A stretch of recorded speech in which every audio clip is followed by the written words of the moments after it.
তো সকলকে স্বাগতম। তো অন্নপূর্ণা ভান্ডার যোজনার টাকা কিন্তু আজ থেকে ঢুকতে চলেছে সকলের অ্যাকাউন্টে। তো আপনার অ্যাকাউন্টে ৩,০০০ টাকা কবে ঢুকবে, কারা পাবেন এবং আবেদন বাতিল হলে কি করবেন, তার সহজ এবং বিস্তারিত আলোচনা এই ভিডিওতে আমরা দেখে নেব। তো সম্পূর্ণ ভিডিওটি দেখো এবং সঙ্গে থাকো। তো এই যে দেখো, মোট আবেদনকারী ১,৮০,০০,০০০। প্রথম পর্যায়ে অনুমোদিত হয়েছে কত? ১,৫২,০০,০০০।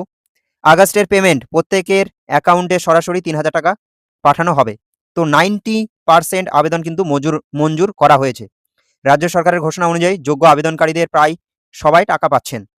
আপনি যোগ্য হলে আপনার টাকা নিশ্চিত। তো এখানটা 10 জুলাই বা তার আগে যারা আবেদন করেছে স্ট্যাটাস, তাদের কি পেমেন্ট পেতে চলেছে তারা। তো আগস্ট 17 থেকে 20 আগস্টের মধ্যে তাদের অ্যাকাউন্টে কিন্তু টাকা ঢুকছে। জেলা ভিত্তিক ধাপে ধাপে টাকা দেওয়া হচ্ছে কিন্তু এখানে। 20 তারিখ পর্যন্ত অপেক্ষা করতে হবে। যাদের অ্যাকাউন্টে আজকাল টাকা ঢুকছে না তারা কিন্তু অপেক্ষা করতে পারো, কারণ একদিনে কিন্তু টাকা সবাইকে দেওয়া হচ্ছে না। জেলাভিত্তিক ধাপে ধাপে টাকা দেওয়া কিন্তু হচ্ছে এখানে। নেক্সট, 10ই জুলাইয়ের পরে আবেদন করেছে যারা, ভেরিফিকেশন চলছে তাদের স্ট্যাটাস। তারিখ সেপ্টেম্বর মাসের 3 তারিখ অথবা তৃতীয় সপ্তাহ পর্যন্ত তাদের অপেক্ষা করতে হবে। এখানে কি জেলা প্রশাসন এবং কেএমসি ভেরিফিকেশন শেষ করলে সেপ্টেম্বর মাসেই তারা টাকা পাবেন কিন্তু। নেক্সট, আপনার রেজিস্টার্ড মোবাইলে কি ৩,০০০ টাকার SMS এসেছে? যদি এসে থাকে তাহলে আপনার টাকা ঢুকে গেছে। SMS এলেই পাসবই আপডেট করে নিশ্চিত হন বা প্রিন্ট করতে পারেন।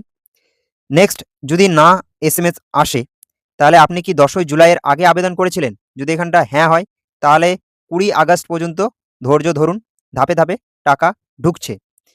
যদি 10ই জুলাইয়ের আগে আবেদন না করেন, পরে যদি করেন, সেপ্টেম্বর মাসের তৃতীয় সপ্তাহ পর্যন্ত অপেক্ষা করতে হবে।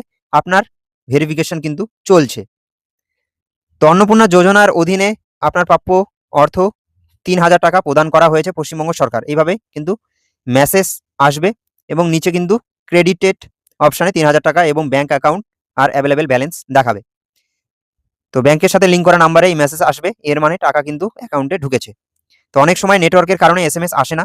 সঠিক তথ্য জানতে অবশ্যই আপনার ব্যাংকের পাসবই আপডেট করান। নেক্সট, জমি ও বাড়ির নিয়মে ঐতিহাসিক শিথিলতা।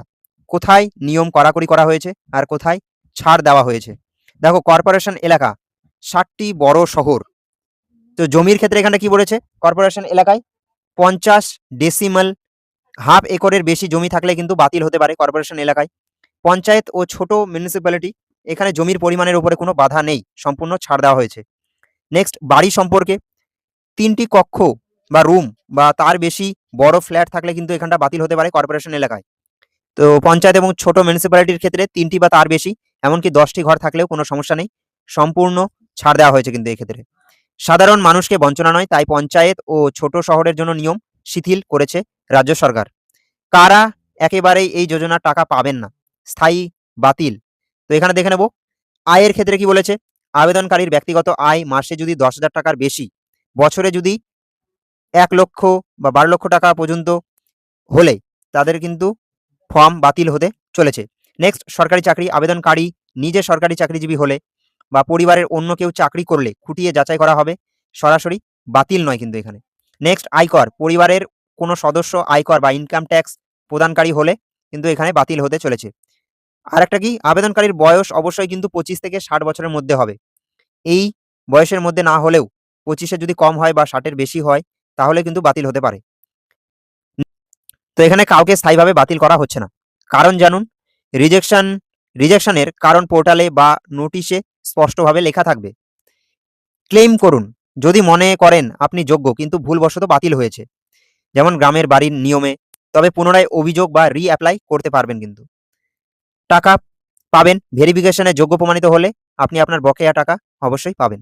জেলা ভেরিফিকেশন, বিডিও বা কেএমসি আপনার দাবিটি সরজমিনে ইনডেপথ ভেরিফিকেশন করবে। যদি অভিযোগ থাকে যে আমি যোগ্য তাও আমি পাচ্ছি না কেন, তাহলে কিন্তু জেলা ভিত্তিক ভেরিফিকেশন হবে। নেক্সট, সবচেয়ে জরুরি কাজ, আধার এনপিসিআই লিঙ্ক। এই যোজনার টাকা সরাসরি ডিবিটির মাধ্যমে দেওয়া হয়। আপনার ব্যাংক অ্যাকাউন্টের সাথে আধারের এনপিসিআই পোর্টাল লিঙ্ক না থাকলে টাকা কিন্তু ঢুকবে না, ট্রানজাকশন ফেল হবে। সমাধান কি? আজই আপনার লোকাল ব্যাংক ব্রাঞ্চে যান। এটি মাত্র 3 থেকে 4 মিনিটের একটি কাজ।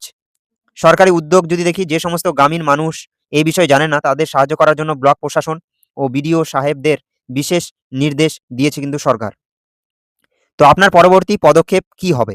অপেক্ষা করুন 10ই জুলাইয়ের আগের আবেদনকারীরা 20 আগস্ট পর্যন্ত এবং পরের আবেদনকারীরা যারা পরে আবেদন করেছে 10ই জুলাইয়ের, তারা সেপ্টেম্বরের 3য় সপ্তাহ পর্যন্ত অপেক্ষা করতে হবে তাদের। নেক্সট, অ্যাকাউন্ট চেক করুন। শুধুমাত্র এসএমএস এর ভরসায় না থেকে ব্যাংকে গিয়ে পাসবই আপডেট করান। অনেক সময় এসএমএস আসে না নেটওয়ার্ক প্রবলেমের জন্য।